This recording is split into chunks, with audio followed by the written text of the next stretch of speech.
This week, we moved from linear models to neural models.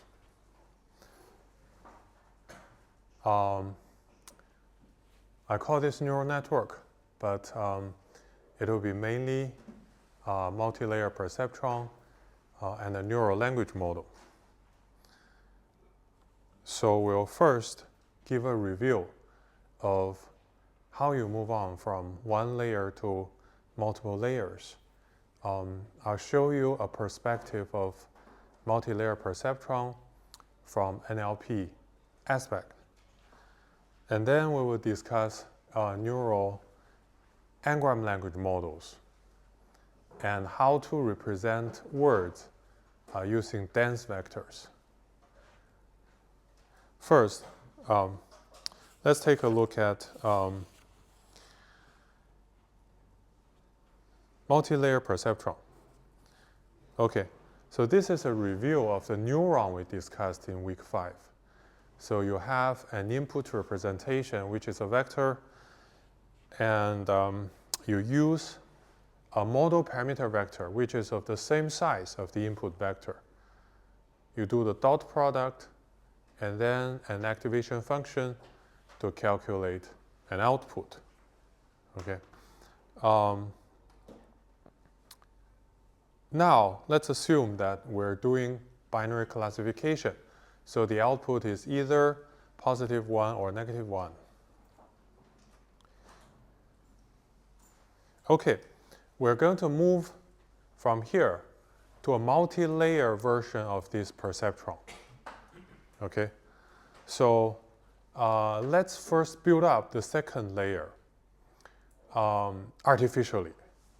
Okay, so let's assume that we have a lot of different outputs. Maybe the first one is the sentiment of the input. Well, we're assuming that the input is a document. And maybe we assume that the second and third one are about whether the document is a sport news article or a political news article, okay, etc. So until we build n of them, so we build n output nodes. So each is a binary number. We put them together. And then if we take this output, okay, as a vector,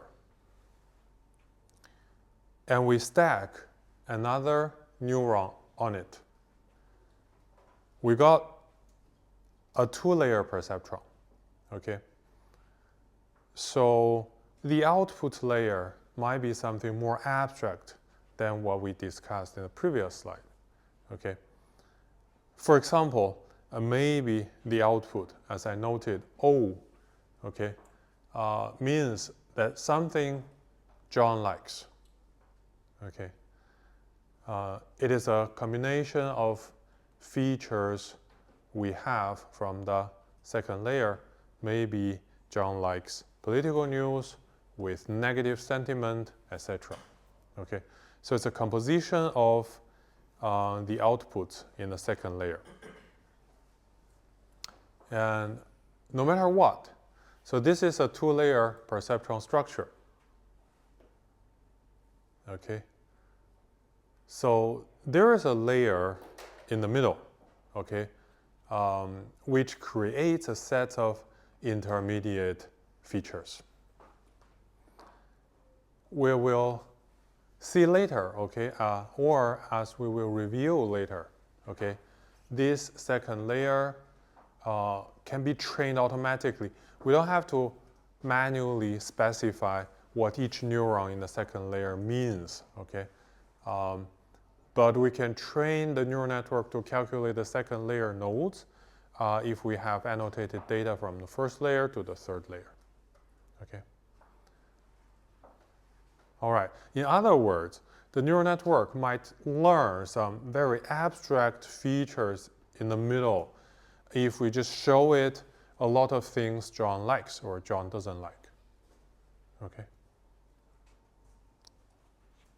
And of course, we can extend this 2-layer perceptron to 3 layers. And in this case, the hidden layers, or the layers in the middle, are even more abstract. Okay. And why do we call them hidden layers? Because they are learned automatically, and they're in between the input and output. Okay, they're inside the neural network. So we call them hidden layers.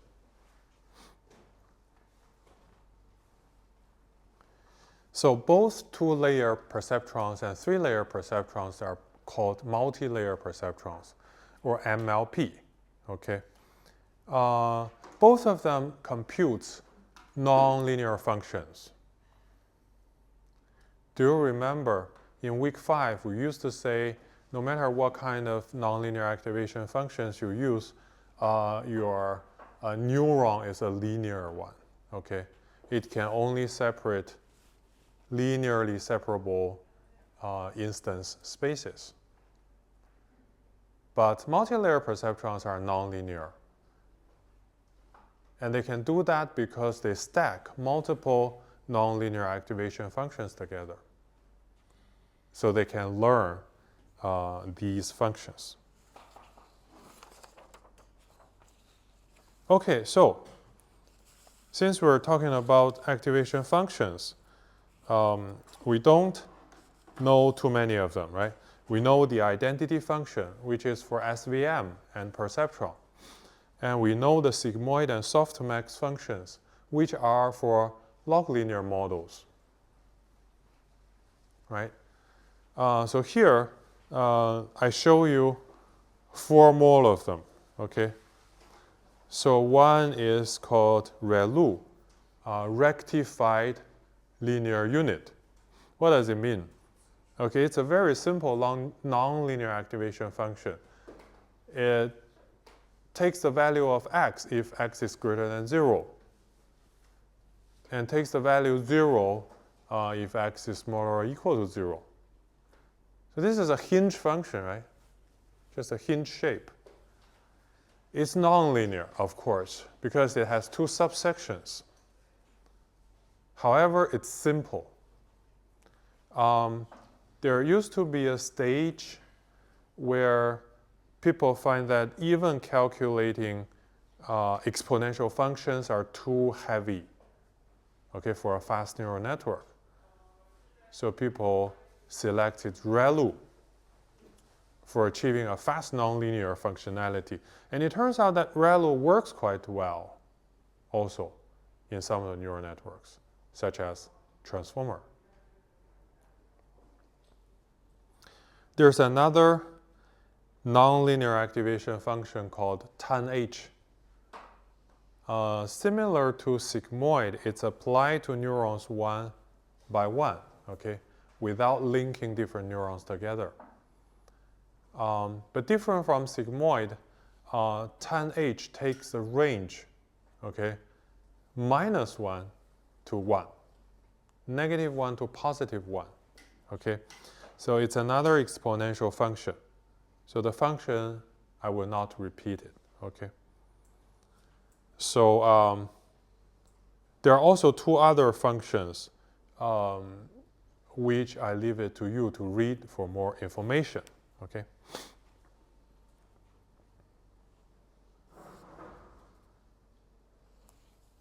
Now, since we are working with multi-layer perceptrons or deep neural networks, we need to change our notations a little bit.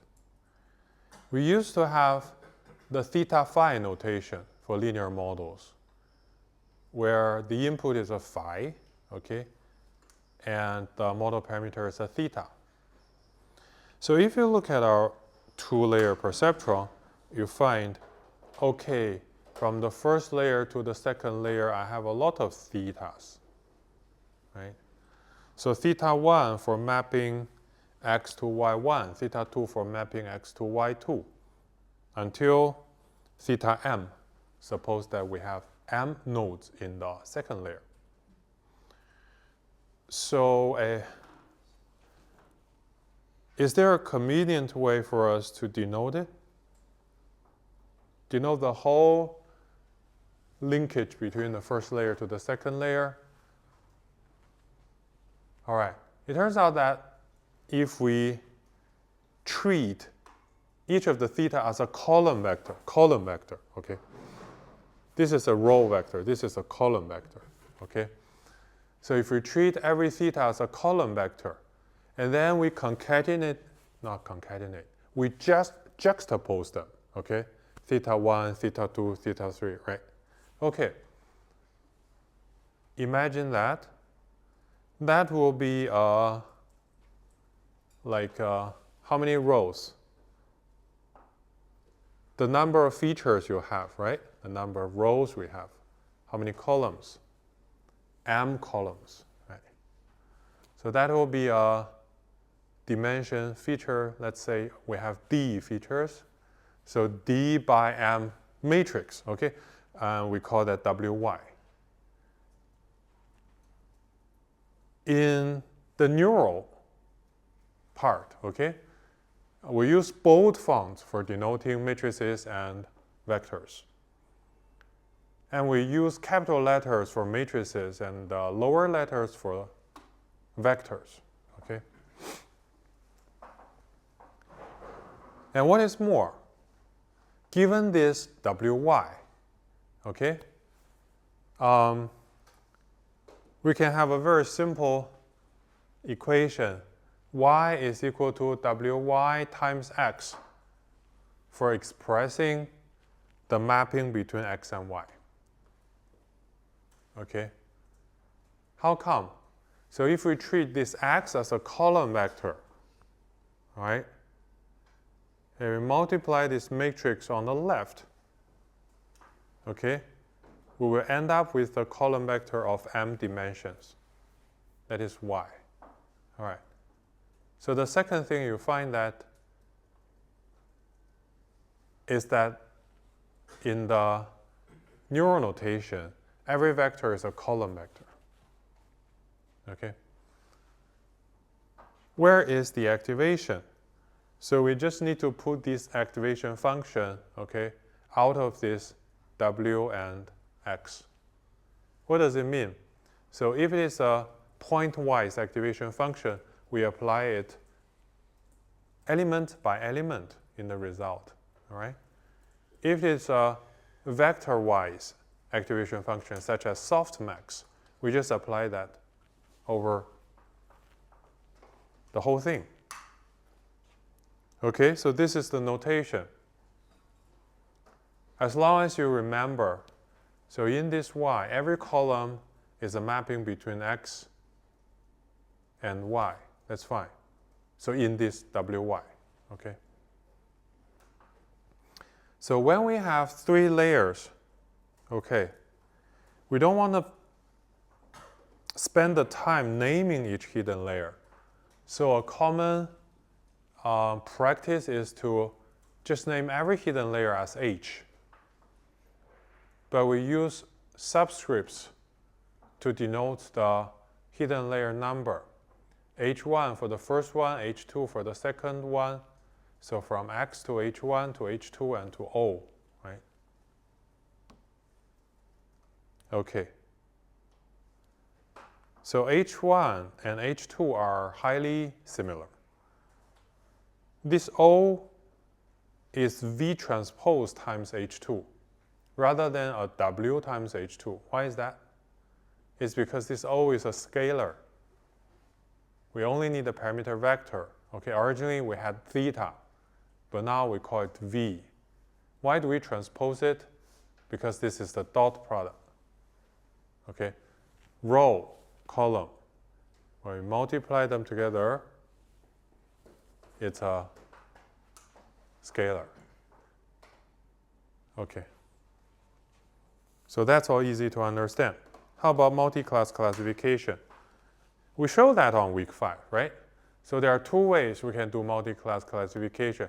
One way is we say, okay, we have an input-output representation. We map that to a number, okay? So on the slide and on the whiteboard, okay, blackboard, I showed how you can turn input-output representation into an input-based representation with many different H, okay, to output representation. So for multi-class classification in MLP, the last layer, okay, is similar to the output layer or the only layer in a multi-class classification SVM or multi-class log linear models. So the input is here, okay, H. It used to be phi, right? And then I have one layer to map this H to O, okay? And I can simply denote that as O is equal to WO times H, okay? So where each column in this WO is a theta for the corresponding class label C, right? Okay? So O is equal to W times H. So O is a vector that stores the score of every class label. So the vector has the size of the class label set size, right? And then if we apply a softmax over O, we got a distribution just like a log linear model, right? Okay. So this is for multi-class. So if you compare this one, right, binary classification and this one, multi-class classification, you find that the input to hidden are exactly the same, right? Input to hidden mapping, the same. It's just that the hidden to output mapping. So the binary case computes only one output, right? 0, 1. Multi-class case computes a lot of outputs. Each one is the score of a class label. Okay? So that's the difference. All right. So this is to compare MLP with binary classification and multi-class classification. Now let's compare MLP and single layer neuron. Okay, so this is for the binary classification case. On the left is the neuron we have on week 5. On the right are the 2-layer perceptrons and 3-layer perceptrons. You can find that actually the only difference is that we have more hidden layers than before, right? So if you remove all the hidden layers, if you only look at the last layer, okay, the output layer, multi-layer perceptron is the same as a neuron. Okay? So this is for the multi-class classification case. If you compare a single layer neuron and a 2-layer perceptron, you will see that the output layers are the same. It's only that we added a hidden layer for the multi-layer case. All right? So, in other words, so the neuron maps a input representation phi directly to an output vector. But multi-layer perceptron first calculates sort of a set of hidden representations, right? And then it maps the hidden representation to the output, not the input representation directly. So, what is the purpose of this hidden representation? The abstract feature we learn. Okay, I mentioned to you earlier that they make the multi-layer perceptron non-linear, right? So they actually increase the representation power. I use this picture to show you. Now suppose the input vector space is not linearly separable, okay? I cannot find a hyperplane, okay, to cut the two sets of classes, right? Remember week 5? Now, if we have a multi-layer perceptron, we map, we map this input vector space into a new space. Essentially, we relocate all these vectors in all these documents, right, in a hidden vector space. And because these mappings are nonlinear, we can somehow arrive at the conclusion on the right, okay? So by adding these hidden layers, I achieved something. I allowed the last hidden layer to be linearly separable, okay? So that increases the power of the neural network, okay? All right. So most of you know that, so I continue. All right. So you know MLP and neuron, the only difference is hidden layers. The more hidden layers you have, the stronger the representation power. And you know there's a theorem, right? The universal approximation theorem, which says if you have a deep neural network with more than 3 layers, you can approximate any function, okay? Any function. So that means neural networks are very powerful. But these hidden vectors are not the representation vectors we learned in this course, right? So if you take the input representation and you take one node from the input, I'd ask you, what does it mean? You can tell me what it means, right? It means there are 3 times the word go in the document, and the document is a sport document, right? You can tell me what it means. But these hidden layers, you know, you learn it directly. You don't tell me what it means, right? It's just a number. If it's just a number, then how do you have control over the neural network? This is called interpretability. I only know, okay, this is a neuron, it fires, sometimes it doesn't fire, in other times, but what does it mean?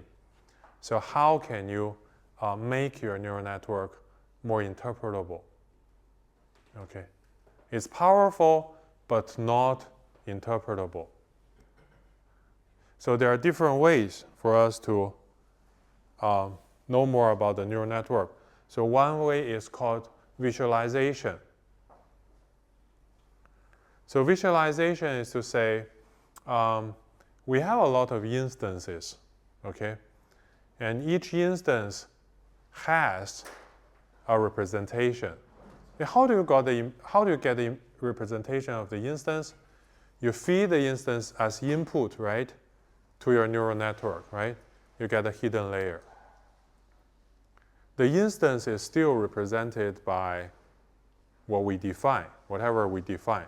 Say the word-based document vector TF-IDF, right? Okay, you feed that into your neural network, you get a hidden layer. Okay, if you calculate this for a lot of instances, we can try to visualize them. By visualizing them, I mean to turn these high-dimensional vectors into a 2-dimensional or 3-dimensional space so that you can really see them where they are.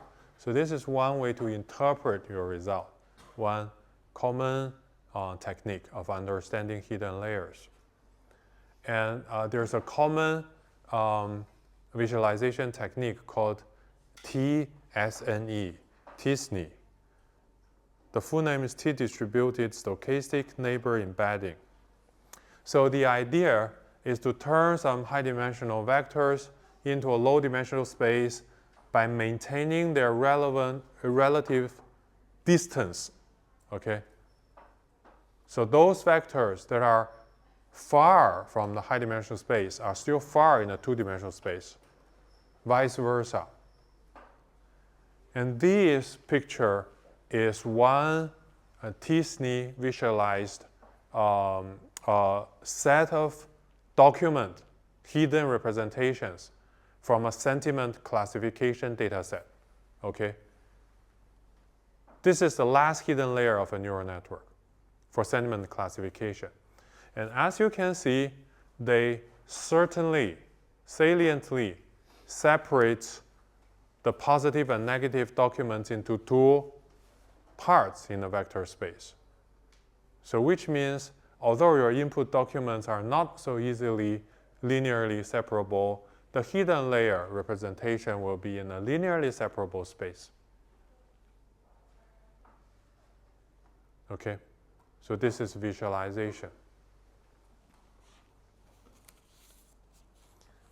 Now, for completeness, I must mention how to train a multi-layer perceptron.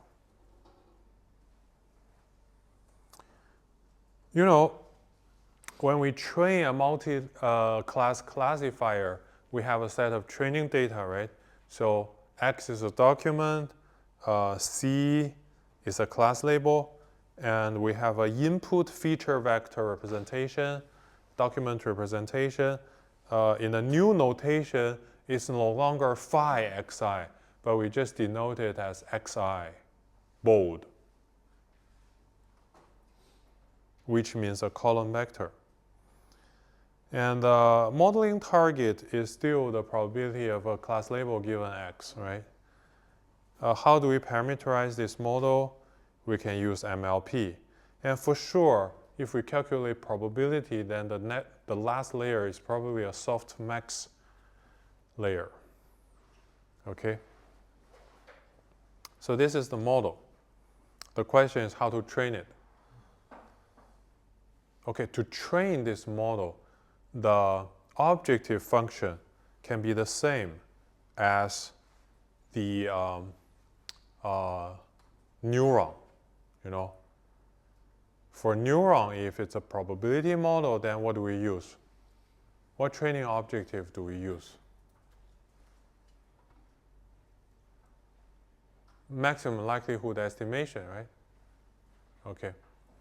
So the log likelihood, okay, of the data is the sum of instance log probabilities. So this is the training objective function, okay? Sum of instance probabilities. And let's suppose we use L2 regularization. So plus L2 theta square.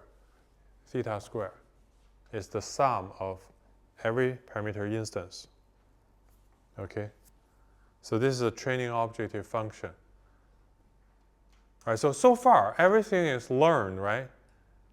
Only the parameterization is different. Only that the model is something on the right, okay? The remaining are exactly the same as week 5. So given this, if you have a set of data and you have a training objective, then you have the data log likelihood, right? And then how do you train it? Of course, SGD. I don't need to repeat myself, but let's just do it quickly.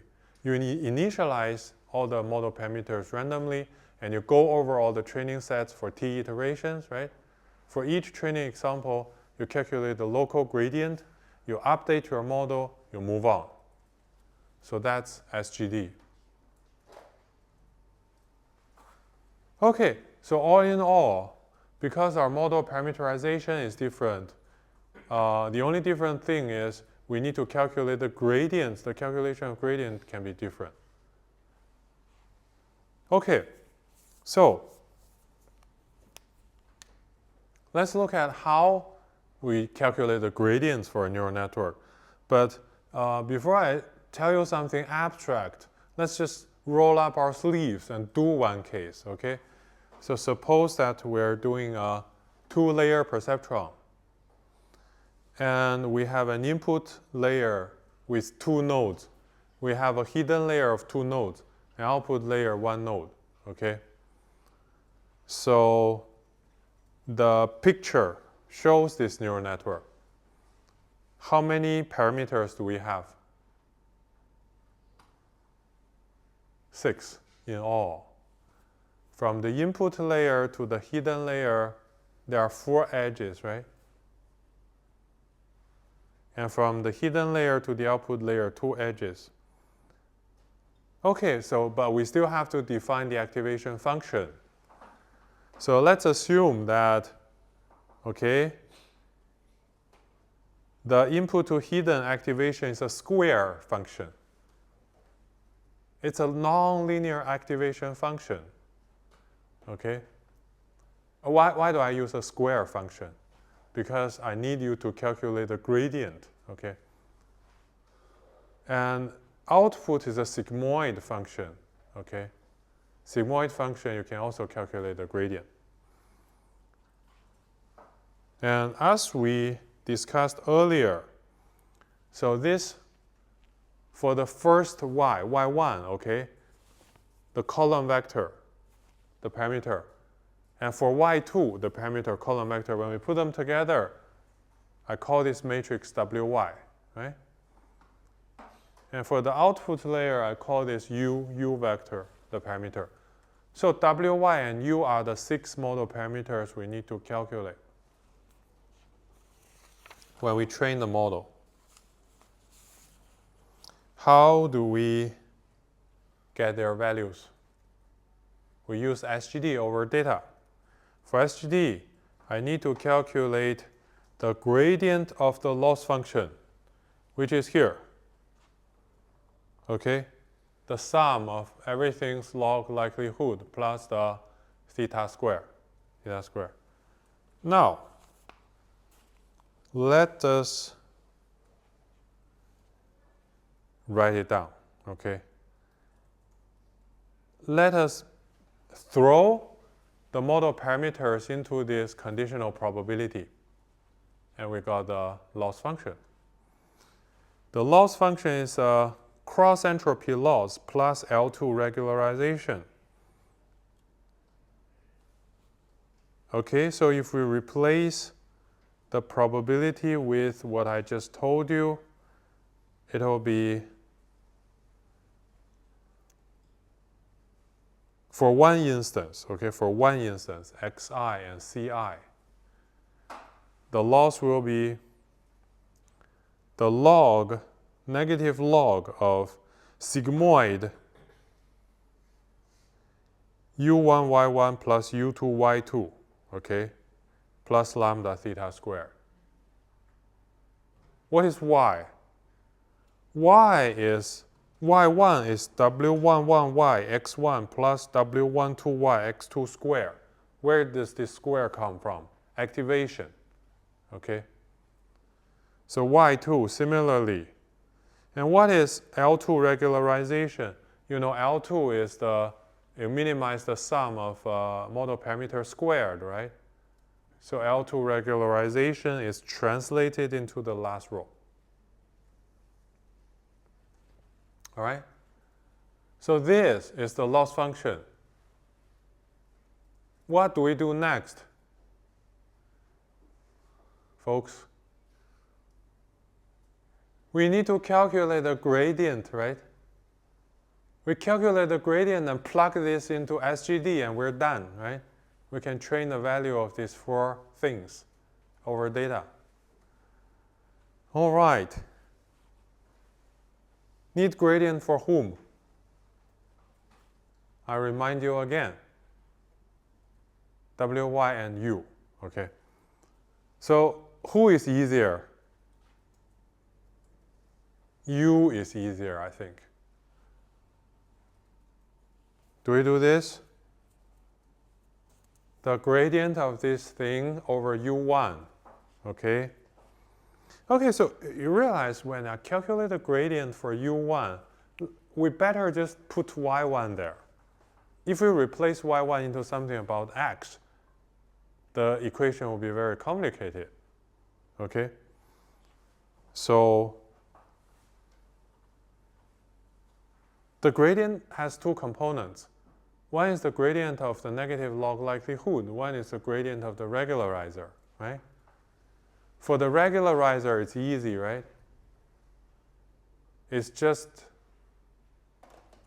2 times u1, right? u1 squared is there. The other parameters are not related to u1. For the gradient, for the likelihood, it's a sigmoid function, okay? I left 5 seconds for you. If you cannot catch that in 5 seconds, you take it offline. I'm taking the gradient of sigmoid of u1, y1 plus u2, y2, right? Over u1. For those of you who are quick, you will see that is equal to 1 minus O times y1. Okay? So this is the gradient of u1. You see? So if I use y1, the value of y1 here, then the gradient of the loss over u1 is simple. Okay?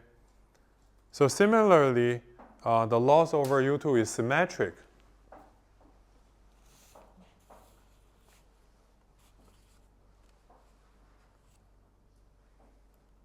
The gradients, they have y1 and y2 in them, which means, okay, before we plug these gradients into SGD, we need to do the forward computation first. We need to calculate y1 and y2 from x, because x is the input. Now the next thing is we need to calculate the gradient for wy. And here they are. Okay. They are not as straightforward as the gradient for u1 and u2, but they are not difficult either. The only thing you need is much patience, right? Because when you do the gradient chain rule, you need a square activation as well. Okay. So I don't have time to do it with you. Okay. If you're interested, you can watch my Bilibili course. It has my derivation. Okay. If you do it, it's fun. But let's just assume it's done. After it's done, I'm saying I use the matrix vector notation, okay, for the parameters. Why don't we have the matrix vector notation for the gradients as well? So if you put the gradients for u1 and gradients for u2 together, you got a gradient for the vector u, okay, which is equal to minus 1 minus oy plus 2 lambda u. It's still simple, right? It's just that I put the two scalars together into a vector. Similarly, can you put the gradient for y11, y12, y21, y22, okay? No, sorry, wy11 to wy22, okay? You put them together into a matrix, then what it is? Then you need a lot of careful reading and some intelligence.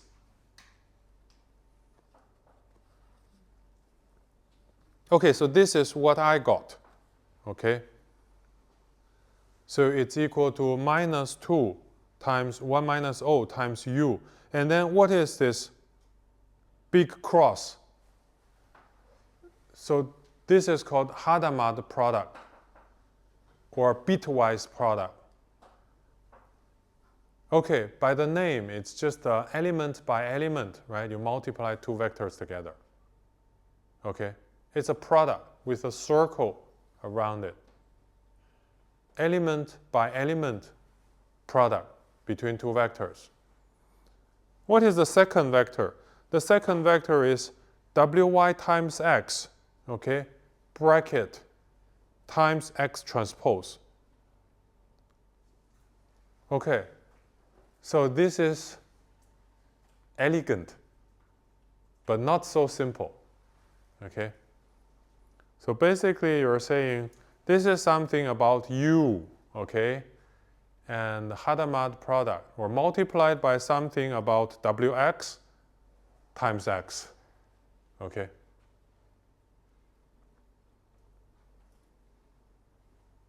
And that's a matrix. That's a matrix.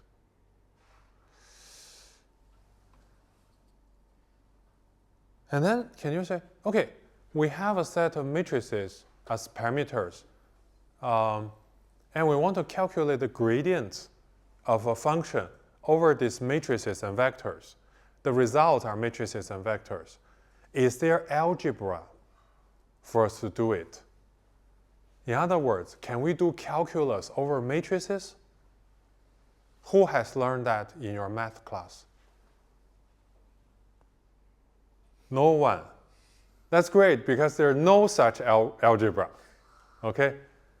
There's no such algebra. You can only do that element-wise.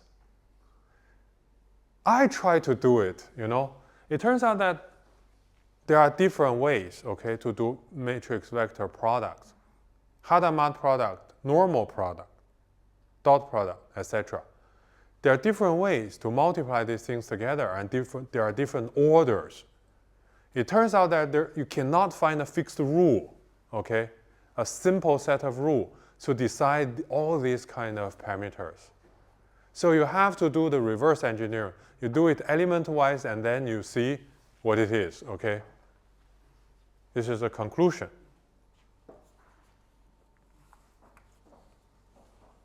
But then you will exclaim, this is tedious. I only have 6 parameters. And you spend a few minutes showing us, okay, not to derive them, just showing us. So if I have a huge neural network, if I have DeepSeek, okay, I want to develop this gradients for DeepSeek. It's impossible, right? So there must be some simple ways for you to calculate the gradient. The simple idea is modularization. What do I mean by modularization? I mean a deep neural network is the stack of multiple neural layers, right?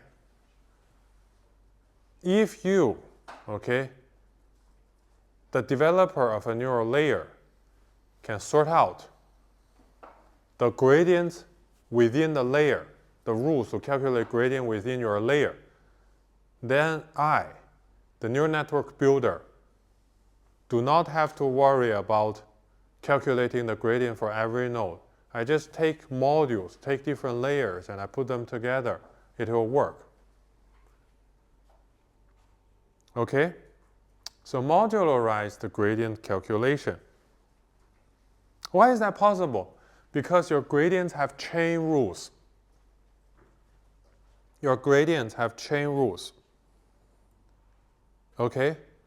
So, when I calculate the gradient for this neural network, when I calculate the gradient for WY11, sort of, okay, if you really did it, you will find that you do it through O to Y to WY11.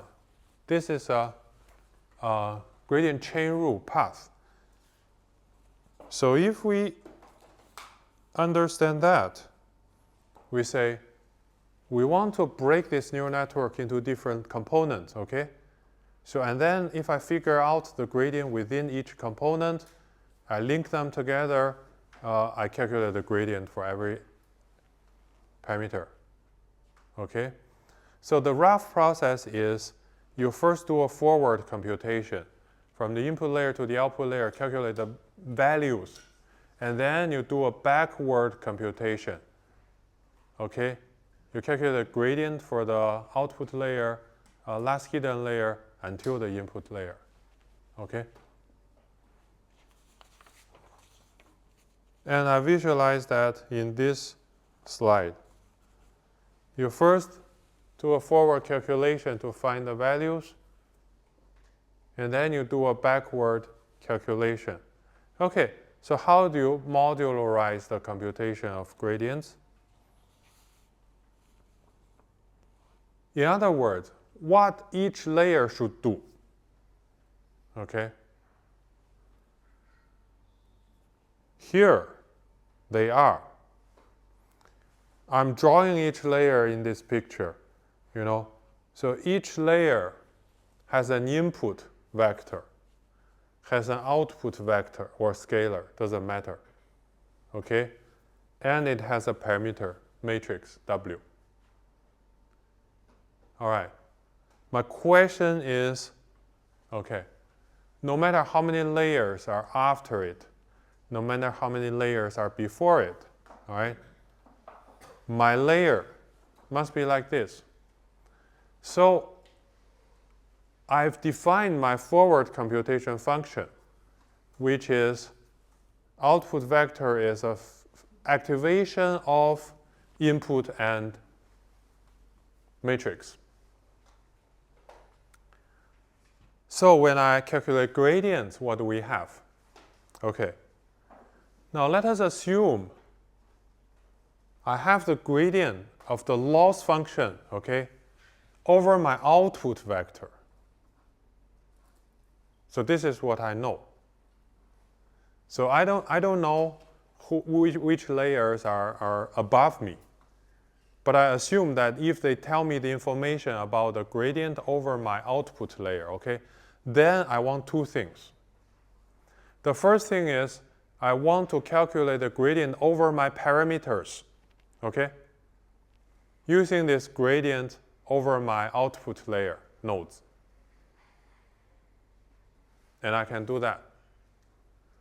The second thing is I want to calculate the gradient over my input nodes from gradient of my output nodes.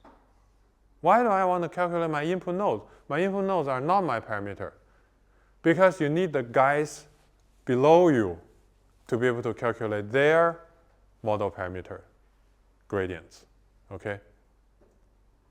So you need to pass this gradient over your output vector into the gradient into your input vector, who is the output vector of some other layers, okay? So you only need these two things, okay? One is the gradient over your parameter. One is the gradient over your input vector. That's your job. So if you define these two, I can modularize the whole thing. All right. So this is what we do for our multi-layer perceptron just now, okay? Y is equal to this, O is equal to that, first equation. So loss is that, second equation. Two layers, one is Y to O, one is X to Y, okay? So for Y to O, the input is what? The gradient over O, right? The gradient over O is very simple. You can just do it in 1 second. And then, so if you know the gradient over O, then the Y to O layer need the gradient over U, which is your parameter, and the gradient over Y, which is your which is your input vector, okay? You can calculate the two using a relatively simple way. I strongly recommend you to do it, okay? So after you calculate these gradient vectors, you think about the previous layer from X to Y. Now, for this layer, the input is gradient over Y, okay? Which you just did it, okay? And given this gradient, okay, you need the gradient over WY. And do you need gradient over X? Not so far, because X is your document representation, okay? All right, so we do it for every layer. So I can abstract this into an algorithm, okay? This algorithm is called backpropagation, because I propagate this gradient layer by layer. So the input is a neural network and a set of data, okay? you randomly initialize your parameters. And then you, for every instance, right, you do a forward computation, you do a round of back propagation, in which each layer is responsible to define their own rules. Okay, done. So after the gradient calculation, how do you finish training? Tell me one sentence. Gradients into SGD, right? And done. And then you're done, right? If you ask me to tell you what is the algorithm, I will say something extremely boring, just as what I repeated at least 6 times in week 5. You randomly initialize your parameters and blah, blah, blah. You're all tired of it, okay? And I'll stop saying it. Can I initialize my parameters to all zeros? Because for perceptron, SVM, and log linear models, you say, okay, I just initialize everything to zeros. Now for MLP, can we do that? Turns out that you cannot do that, okay? If you initialize everything to zeros, there are 2 things. The first thing is, you realize the hidden layers, they're random. You don't define them, right? So if everything is 0, everything is equal, your whole neural network will, every hidden node will have the same value. This is the first thing. They will all be the same because their initial parameters are all the same. Second thing, you won't even be able to calculate their gradients. Why? You do it yourself, okay? As a result, you need to initialize your parameters randomly. And here, there are different ways to initialize them, okay? And they were done by computer scientists over a decade ago, even longer ago, okay? These are all empirical functions. You can do your own, okay? Name it after yourself, okay? But initialization determines the final performance. In week 3, we did language models, and we learned n-gram language models. What are they? They calculate sentence probabilities by using n-gram probabilities. So n-gram probabilities are the probability of the nth word given its previous n-1 word, okay? So as I showed you here, in week 3, we take every individual n-gram probability as a model parameter, and we trained this using relative frequencies, as you still remember.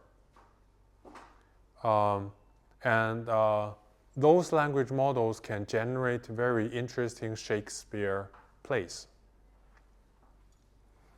Now, you know you have multi-layer perceptrons. The question is,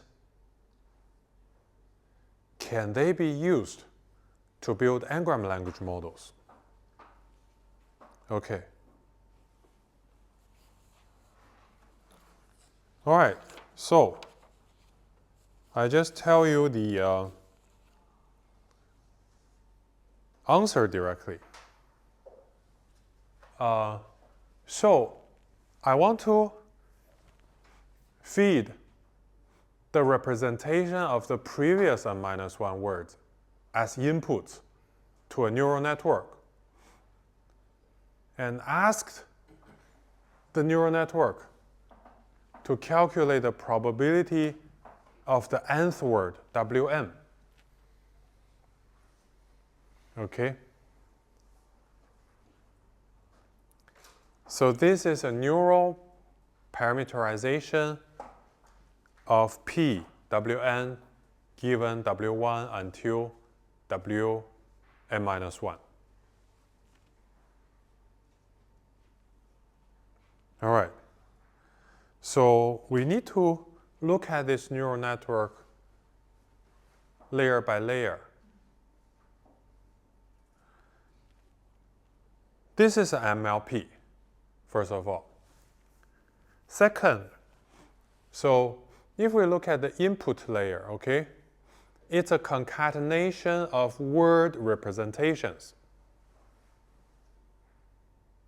right? We have n-1 word. We turn each word into a vector, we concatenate them together. How do we turn a word into a vector? Week 6, we learned that, right? You have one hot vector, vocabulary size, and you have a count-based distributional word representation, right? And you also have a PPMI representation, different representations. So you have n-1 word. So it's a vocabulary size times n-1. How do you represent concatenation of vectors? You use addition sign with a circle around it, okay?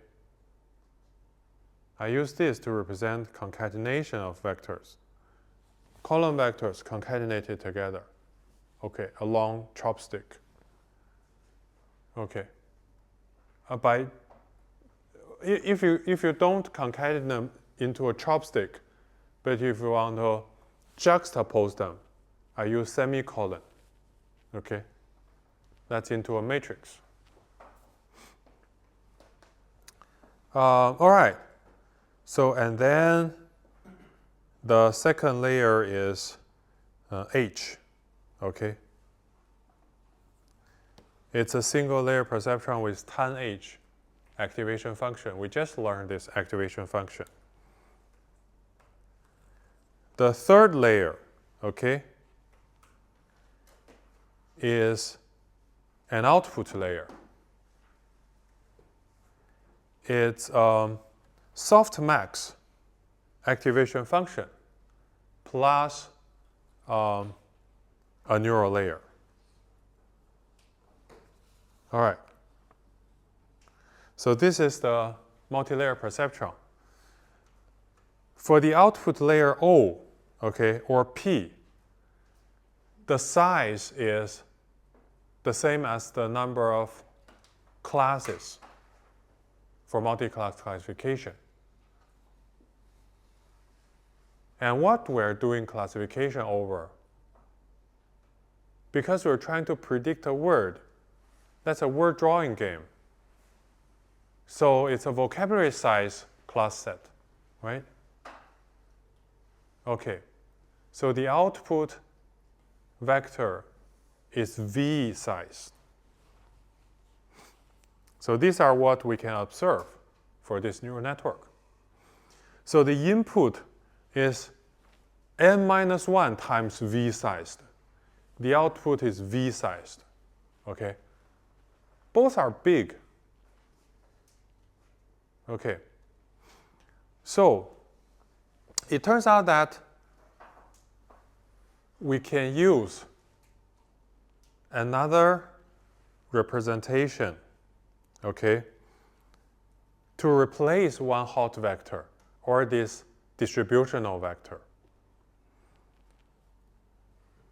We can use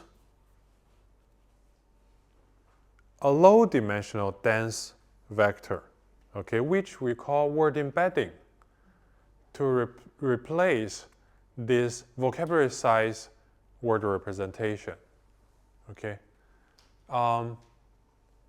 But how do you calculate the value of this small vector? You say if I have a vocabulary size vector, I can define what every element means, right? Now you say, I want to use a small vector, maybe only 50-dimensional or 1,000-dimensional small vector to represent every word. So how do you define what every element means? So this is the first question. Okay, so the solution is, no, you don't have to define it, okay? you treat it as a model parameter. It's just one small vector for every word. And you train it, you optimize this vector along with other neural parameters. So after you train this language model, you got this representation of every word automatically. Okay? So this is called word embedding. You say, I don't quite understand you. Okay? So how can you allocate a vector to represent every word? And then you train it using the neural network. If you don't immediately understand me, we can also visualize this. Imagine, okay, your word representation is still a one-hot vector. It's very long. One element is, okay, it's non-zero, it's 1, okay? This is a column vector. And you want to turn that into an embedding. Okay, which is only 1,000 dimensional, okay? From this vector to this vector, what do you need? You need a matrix, right? You need a matrix. The matrix, how many columns are there?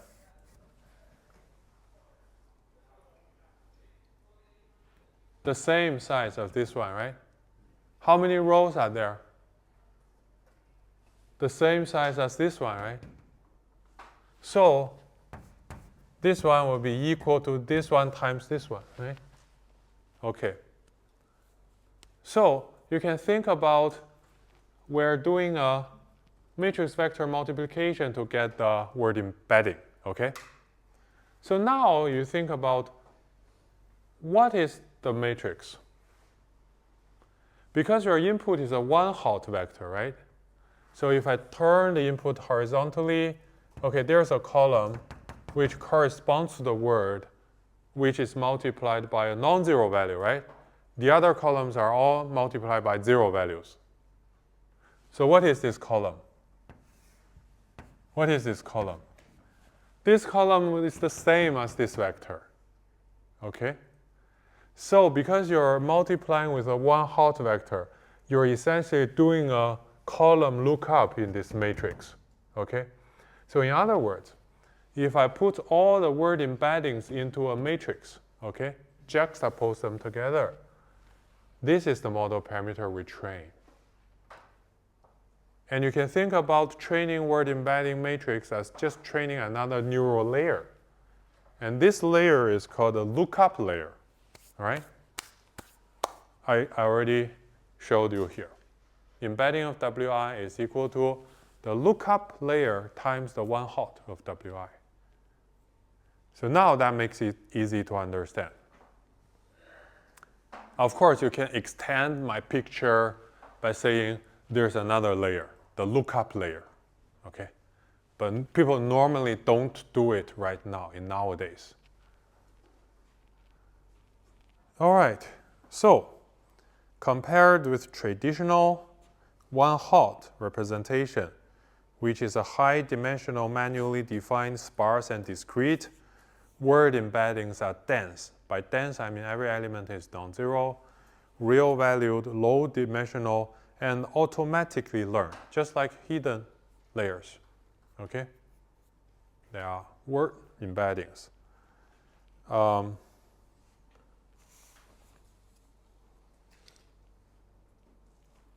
And we can give the MLP a little bit change, okay? As I draw you here in this picture, I can say that for the output layer O is not simply equal to WOH plus BO, but I'm saying O is equal to UX plus WH plus B. Why am I adding a link, okay, directly between X and O? So people who work on neural language models find that these links give better results. They're also called shortcut connections or skip connections because you don't just do one path, right? From input to hidden to output. Now you're adding another path from input to the output, okay? So this improves the performance, and we will go back to this next week.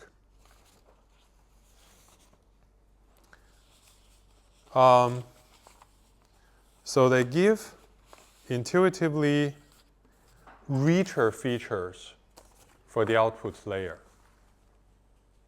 More features for the output layer. And also for backpropagation, it can also help, which we learned last week. Next week. All right.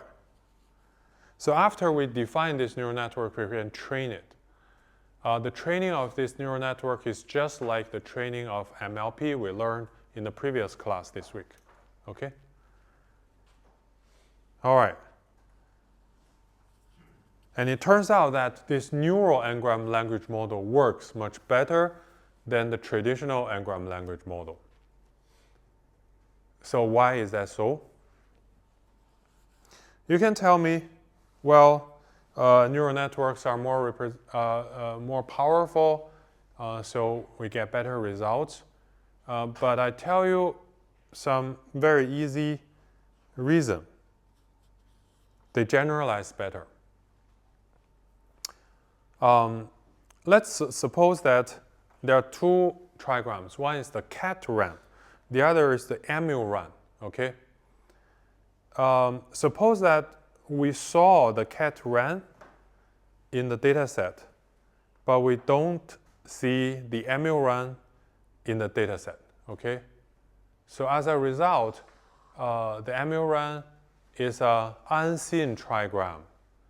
So when we do the traditional modeling, we have to use backoff or interpolation, right? We have to use bigram probability to simplify that. Now, even if we don't see emu run, we have to use the unigram run to replace that, okay? It's very inaccurate. But suppose that all the words are seen in the data set. Then you know we have the embeddings of everything, right? The neural network will be able to calculate the probability of the emu run. As long as we know the and emu. So that gives us much more flexibility. And why do you believe that the emu run will have a similar probability compared to the cat run? It's because the embedding of emu will be similar to that of cat. Really? That amazing? Okay, I will show you later, okay? But so far, you learned that, the word embedding is a byproduct of training a neural network, right? When you train the n-gram language model, you got a set of embedding. Okay. And then researchers began to think, okay, I'm telling you, this neural model, okay, the neural language model I told you was invented in 2003, okay? Oh, that's long in history. And then in 2013, okay, that's long in history, not long in history. People begin to realize the importance of word embeddings. And some researchers, they stand out and say, okay, can we train an n-gram language model over the whole internet so that we get embeddings for every word? Okay? So that's the question people raised in 2013. At that time, GPU is not that popular yet, okay? So people have to train the whole neural network over CPU. And if you train it over the whole internet, it will take a long time. So you have to simplify the neural network in order to train word embeddings faster. Okay? How do we simplify the neural language models we learned? There are two directions. One is to simplify the training speed. One is to simplify the model itself. And different people develop different methods to that end. And I'll share with you one method for training, two methods for model simplification. The model for training is named noise contrastive estimation. Okay, so I will tell you why it's called this name later. But first, let's look at the training objective again. All right, it's just a negative log likelihood, okay? And we can calculate the gradient of this loss over every training instance, as I show you here. And you've seen that at least 3 times in my class. One time for log linear model, second time for CRF, the third time here. Okay? But they are different only in parameterization. The shape is the same. So the gradient will be equal to the last hidden layer representation minus the expectation over all possible word, the last hidden representation.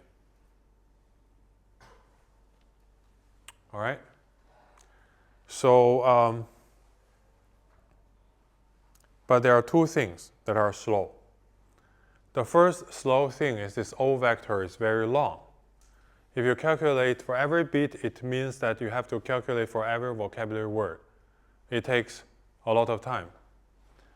The second is the summation here is very big because you need to sum over the whole vocabulary.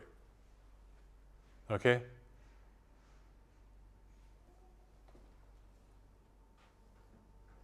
Okay, but the two problem is a single problem. The two problems are the single problem. Because if you can enumerate every word in the vocabulary and you sum them up, you also get this O. So basically, it's the vocabulary stuff. But we worry about the summation here, and we worry about the calculation of O in the simplification of neural network structure. Can we simplify the summation? So noise contrastive estimation proposes a different training objective function, okay?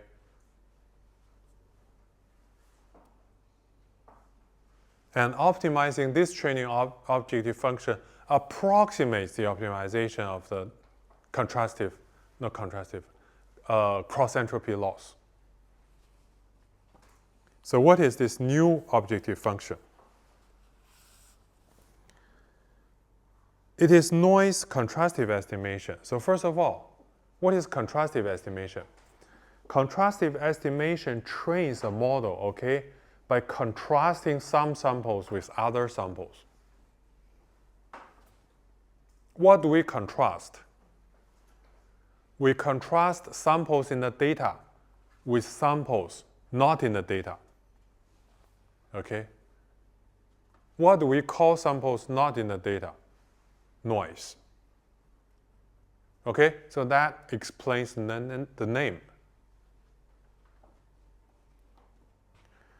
So for things in the data, okay, we use D, data, equals to 1 to represent it. It's a random variable. For things not in the data, we have D equals 0. So if we saw the cat ran in the data, then D equals 1 for that. If we don't see the cat dog, the cat blue, and the cat fast, those trigrams are not in the data, D equals 0. Second, okay, it's easy to get those trigrams in data, but how do we get trigrams not in data? We need to sample them, okay?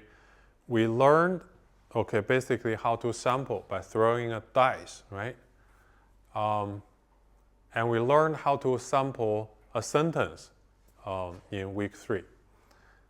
Now, what we do is we can sample trigrams, okay, by given a context, which means the previous 2 words, to sample a third word, okay? Now, we can sample this third word according to uniform distributions, okay? Or we can sample according to empirical distributions, which means we first train, basically, bigram language model, trigram language model, and we sample. No matter what, okay? Suppose we have the sample distribution Q, maybe a uniform, every word is equal. And we have the empirical distribution, which is P, relative frequency. We can calculate one thing. So given the context, given the cat, okay? So what is the probability of a real word D is equal to 1, a sampled word D equal to 0, okay? And that is equal to, given C, we first decide whether we sample or not, PD. And then we decide PW given DC, which is either P or Q, right? So this is the equation. So what is PD? It depends. It depends on how many negative samples we want, given every positive sample, okay? So this PD will basically be the proportion. So let's say for every positive sample, let's sample K negative samples, okay? So PD equal to 1 will be 1 over K, all right? So this is predetermined. So given this, we can calculate, okay, the probability of D given C and W. Now this is the modeling target. What do I mean by probability D given C and W? We only know straightforwardly PDW given C, right? Now PD given C and W means if I just throw you a trigram, the cat blue, how likely it is this is generated? How likely it is this is from data, okay, the cat blue. So if your model can differentiate these cases, then your model can generate trigrams, okay? So the NCE, contrastive estimation, modeling target is D given C and W. And that can be estimated using PDW given C. How do I do that? I show you in the equation here, okay? It's just conditional probability. PD given CW is equal to PDW given C over PWC. PWC is the marginal probability of PDW given C. So PD given CW is equal to PDWC given C divided by the sum of both D0, D1, okay, PDW given C, okay. And PDW given C is already known in the previous slide, so we can define these equations here. But these equations all have P tilde here, right? So it's a relative frequency. We don't want relative frequency. We're only able to train our model using these equations. So we need to replace this empirical distribution with the model distribution, which is here, okay? So it's a softmax over O. Okay. So if we replace that and we put that into the contrastive objective, we realize, okay, there is still an exponential sum, which is Z, okay? We still have to train exponential sum. So we need to simplify this a little bit. The simplification, again, is to assume that Z is equal to 1. So the model probability is just simplified into the e to the power of O, okay, W. Now, some amazing things happens. If you don't have Z, you realize, okay, you only need OW, right? OW is just one bit in the output vector, okay? Which means you don't have to calculate every bit, the whole vocabulary probability. You only need to calculate the score of one word, okay? Okay, not one word, but K plus one word to finish this contrastive estimation objective function. So let me repeat myself. So given a trigram in data, the cat ran, okay? You first sample K fake stuff, the cat blue, the cat dog, etc. Okay? And then you use these two equations to calculate whether these K plus 1 trigrams are from data or not, using these equations, right? And in this process, you involve the model by calculating O of W, just one bit in the output. So no exponential sum, no exponential vector calculation. Okay, so this is how we calculate the probability of D, okay, using my training instance, the trigram. But what is the training objective? It's here, okay? We still do maximum likelihood. We still do it. But this time, the likelihood is calculated over PD, not the probability of trigram anymore, okay? And that's easy to compute. And you say, oh, why do you take all this long way just arrive at this simple calculation? It's because I showed you in my textbook, I proved it. When K tends to infinity, which means if your negative samples cover, okay, infinite number of possible words, or if you sample over the whole vocabulary, maximizing this thing, not simply sampling over the whole vocabulary, okay, sampling over infinite number of samples. Maximize this thing is exactly the same as maximizing the original log likelihood. Okay? So we are there. So we found a new problem, right? Guess, am I real? Okay? And I maximize the likelihood of this problem. We can indirectly maximize the likelihood of the original problem. This is NCE. I showed you there are two other things to simplify the neural network. Okay, these two things are very easy to understand. Okay? The first is called hierarchical softmax. And this thing is still used in some recent work, okay, to simplify, to make LLMs smaller. So the idea is the mapping, okay, you know your neural model, right? It maps from X to H to V, right?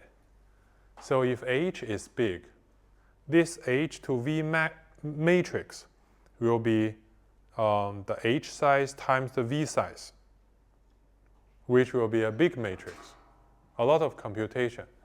So can we make it smaller? The basic idea is to break this H to V mapping into a H to M mapping and an M to V mapping by introducing a very small vector M, okay? So this M can be intuitively understood as, okay, I introduce a few semantic categories over the vocabulary, and I attribute the vocabulary into these categories, okay? So I first predict these small attribute categories, M, using my H, and then I generate the whole vocabulary distribution according to my M, okay? So why does it simplify calculation? Because I show you in this last equation, right? So by introducing M, your new matrices can be much smaller. Another way, more drastically simplifies the neural network is to remove H at all. Okay? So how do you do that? It's done by using embeddings to represent words. But you need two sets of embeddings. So one is how to represent, okay, the input. One is how to represent the output, okay? Now suppose that the input, C, which is, okay, the context, the cat, for example, is every word in C is represented by a set of embedding, okay? So I can simplify, do a weighted sum of these embeddings. So I add up the embeddings of the and the embedding of cat, okay? Maybe we can have different weights to different previous words. The closer word have higher weights or equal weights to every word, okay? So I add the embeddings together, and then I got the output embedding, maybe run, okay, the embedding of run.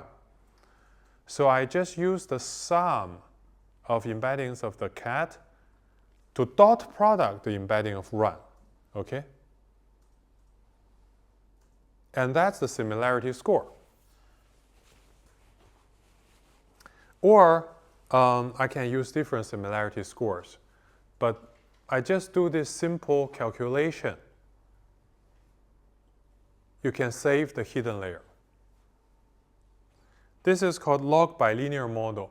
Why is it bilinear model? Because the probabilities are the product of two linear representations. Okay. With these three techniques, I'm able to tell you some algorithms to calculate word embeddings over the whole internet. Okay. So the idea is told. So we simplify the n-gram language model. And I use the simplified language model as the training objective over a lot of data, only to get word embeddings. I'll discuss three word embedding algorithms. The first one is called continuous bag of words, or CBO. Okay. So this CBO algorithm has a slight setting change over the n-gram language model. Rather than predicting the next word, given the previous word, I predict the middle word, given the surrounding words. Okay? As I draw in this picture. As a result, it's not an n-gram anymore. It's a skip-gram. I skip a word, and I predict this word. Okay? And okay, so this is the modeling target. The probability of the skipped word, given the surrounding context. What's the modeling technique? What is the parameterization technique? The parameterization is just a log bilinear model with NCE training. Let me show you. Okay. On the right is this model. I have surrounding words on the left. I want to predict the probabilities of the skipped word on the right. And I call the skipped surrounding words, okay, W1, WI1, WI2 until WI2C, okay? It doesn't matter how you index them. And I give them a set of embeddings, okay? I embed them all together. And I just add these embeddings together, okay? And divide it by 2C. So I calculate the average. So this is one representation of the context. I call it H. So for every possible output word in the vocabulary, I calculate a set of embedding as well. But now I use a different embedding table, okay, to calculate the embedding of output words. So I name it embedding prime. All right. And the probability is just represented by the dot product of the two embeddings, okay, and the softmax activation. So this is the parameterization. How do I train it? Okay, I don't want to train it over the whole vocabulary. So I just don't use the original softmax setting, but I turn this into a guess who I am game, right? So you're given a trigram, you sample k fake trigrams, and you use the probability of D, okay, to represent guess who I am, and you maximize the likelihood of PD. This is NCE. With that, you can train the embedding and embedding prime values over the whole internet, okay, very fast. And it turns out that these embeddings work very well. How do you know they work well? I'll tell you later. The second method is called skipgram, okay? Skipgram is a slight change of continuous back-of-word model.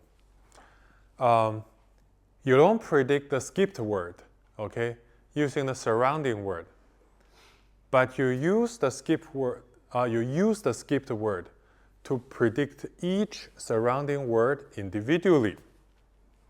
The idea is to make sure that in a surrounding window, every word embedding is close to everyone else.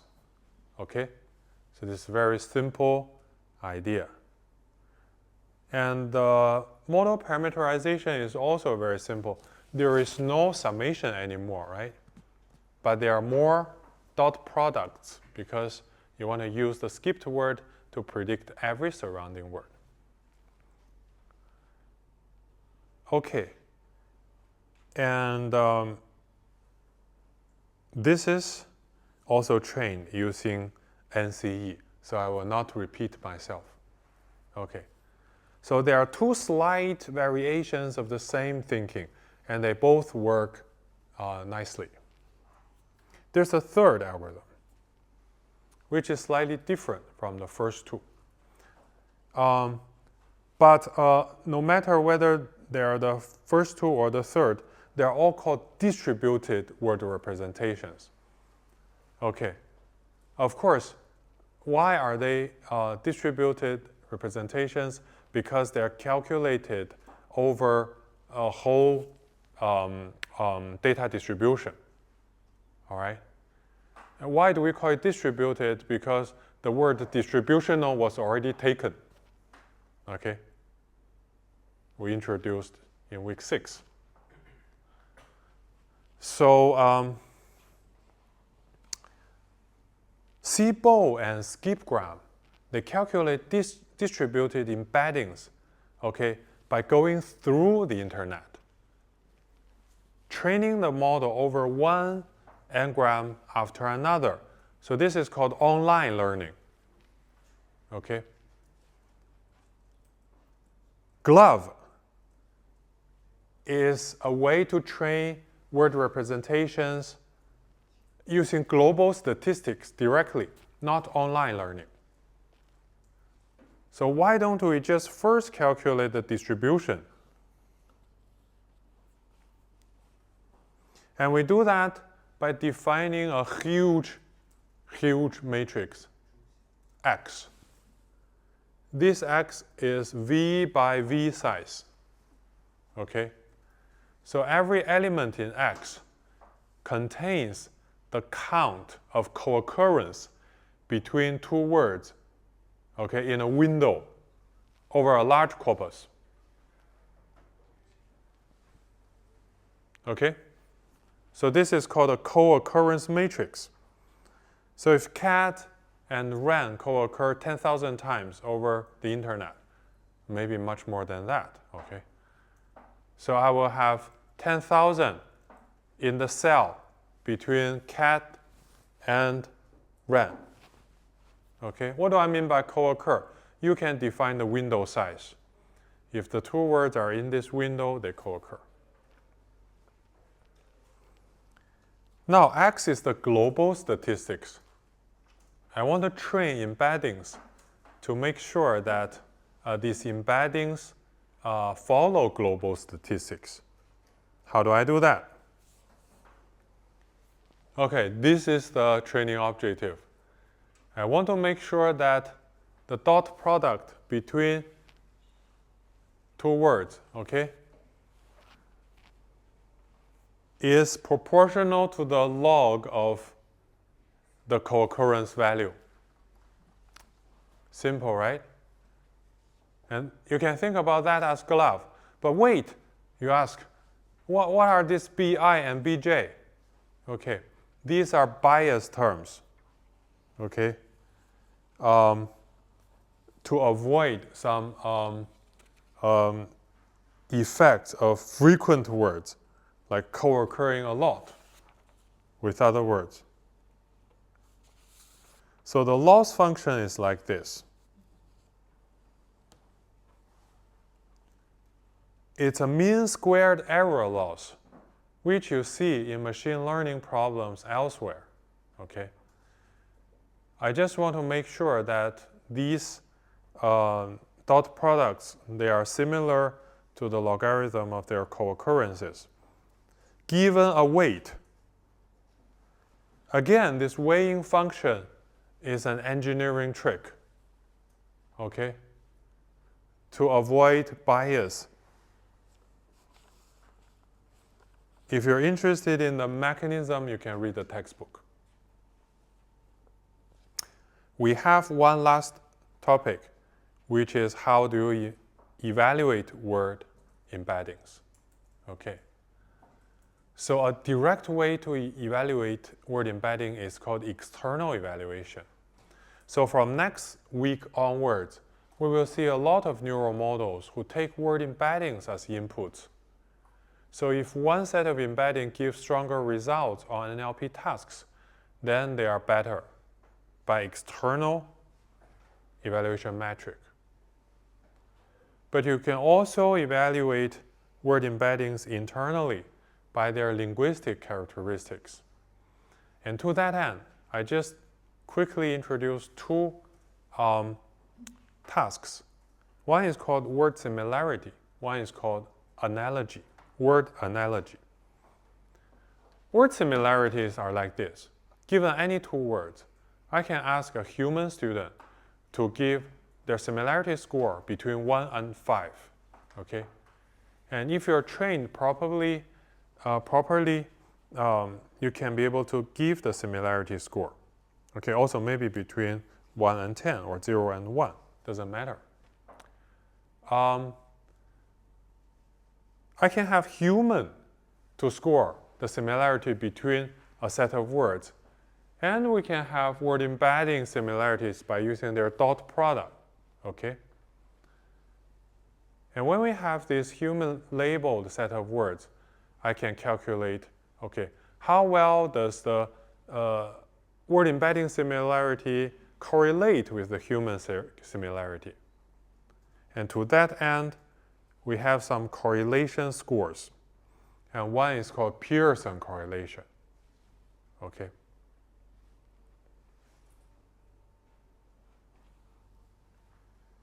I don't have time to go into the details of Pearson correlation calculation, but it's easy to understand.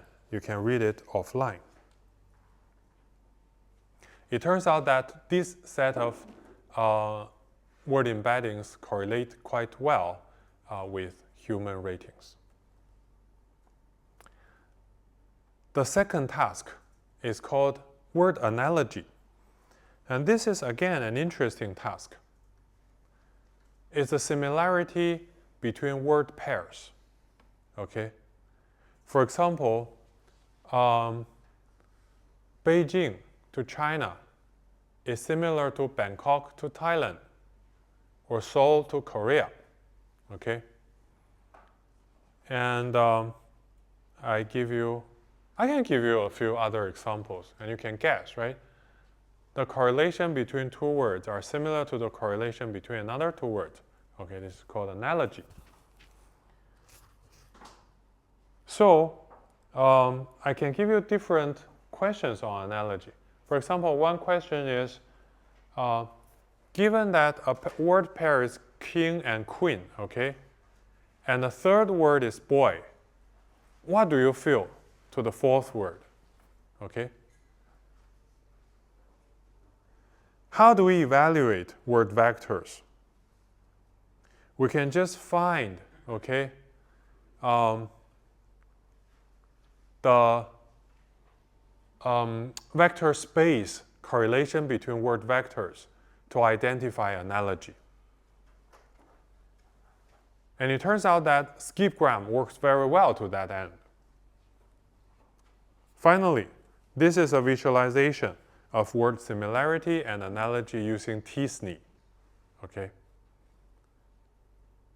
Here in this example, you can see that the geometric relation, I shouldn't say geometric relation because it's already visualized in 2 dimensions. Okay?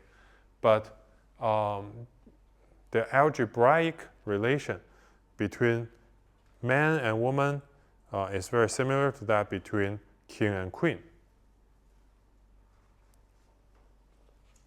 All right, for today, I just did 2 things. One is to go over NLP and deep neural network for text classification. Second is I introduced neural engram language models and word embeddings. Right? Next week, we will move on to neural NLP.